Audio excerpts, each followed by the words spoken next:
Asa Ramos, your blogger for today. But before that, I want to discuss our lessons for today.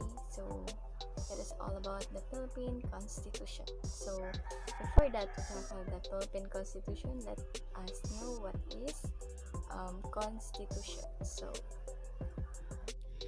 Constitution is the basic principles and laws of a nation, state, or social group that determine the powers and duties of the government and guarantee certain rights to the people in it, and Latin word constitu, which means fix, establish, or settled.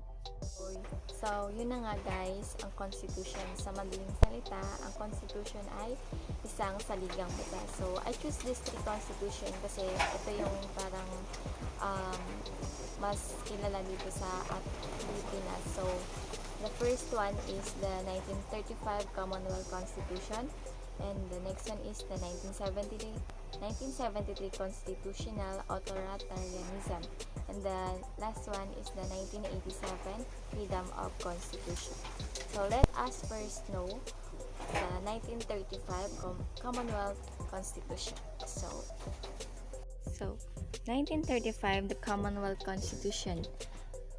The Commonwealth Constitution of the Philippines was written with an eye to the meeting the approval of the United States government as well, so as to ensure that the U.S. would live up to its promise to grant the Philippines.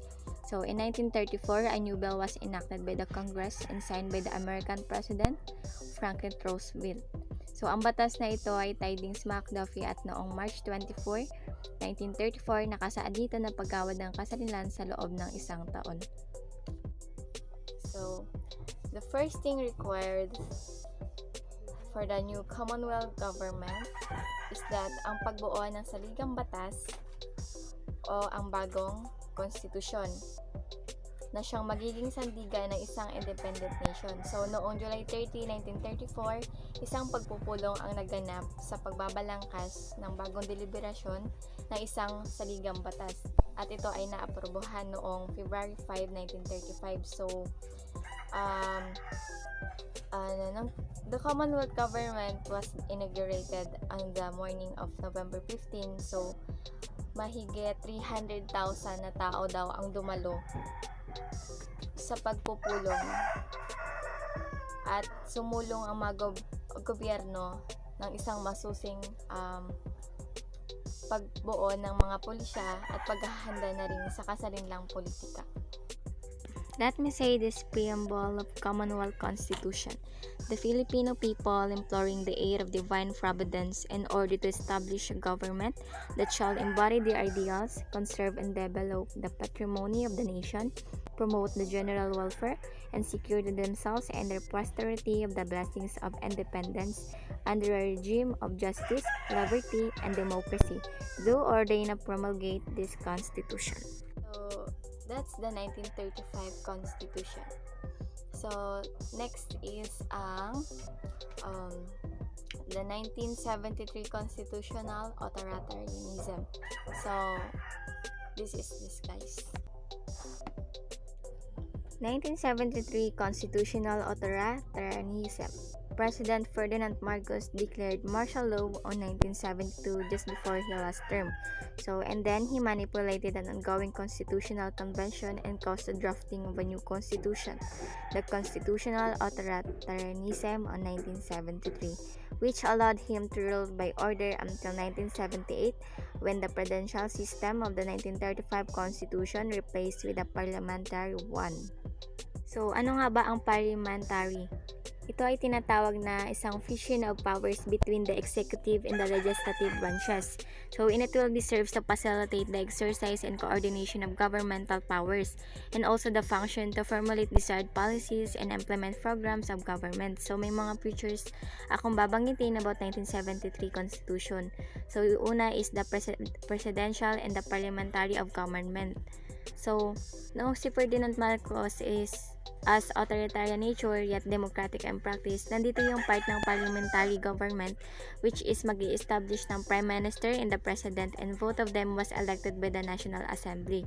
So yung next is the legislative powers. Ito naman is isang vested ng Congress, which is divided into 2 houses. So the first one is the Senate, and the Second one is the House of Representatives in 1973 Constitution. So, yung legislative powers, ito yung binigay sa President dahil ito lang yung may kapangyarihan na dapat sundin ng lahat at kung saan kailangan ng approval sign and recommendation ng lahat. So, yun guys. So, yun ang 1973 Constitutional of Authoritarianism. So, okay, last na tayo guys. So, the last is the 1987 Freedom of Constitution. So, this is okay, the 1987 Freedom of Constitution. Under this, sa ilalim ng pamahalaan ni President Corazon Aquino, this constitution was intended as a transitional constitution to ensure the democracy and the freedom of the people.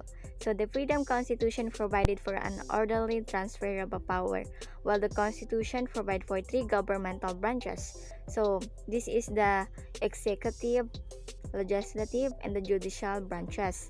So the executive branch is headed by the president and his appointed cabinet members. So the executive same with the other 2 equal branches, but it has a limited power. So this is to ensure that the country will be safeguarded or protect from damage with an appropriate measure. So if martial law is to be declared, the president can still declare martial law, but it expires within 60 days and Congress can either reject or extend it. So the task of Supreme Court is to review whether a declaration of martial law is just. So yung legislative power consists naman ng Senate and the House of Representatives. So, na-discuss ko yung earlier. So, meron tayong 24 senators in the House which composed of district representatives. So, nag-create din ng opportunities for underrepresented sectors sa community to select their representatives sa pamamagitan ng party list system. So, yung judiciary branch naman is binubuo ng Supreme Court and the lower court. So, yung Supreme Court is granted or pinagkaloob. So, the power to hear any cases that deals with the constitutionality of law about sa isang kasunduan o kautusan ng pamahalaan. Ito ay inaatasan din itong na pangasiwaan ng tungkulin ng mga mababang hukuman. Okay.